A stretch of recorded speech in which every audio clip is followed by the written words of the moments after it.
At 3 a.m., I was woken up by a strange noise in my bedroom.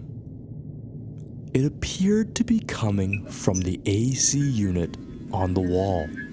It starts to sound like squeaking. At 4:30 a.m., property management arrives. The sounds stop. Before he leaves, I stop him.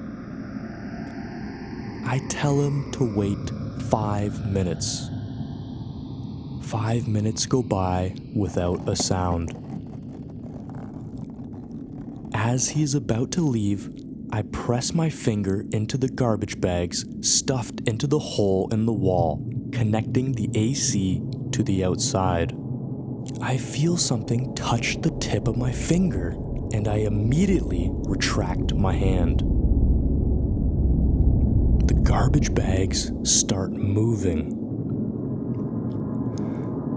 The property management guy uncovers a small piece of one of the garbage bags.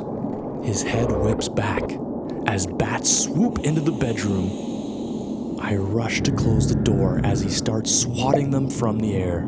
He finally grabs one of the bats with a garbage bag, and the property management removes it from the apartment.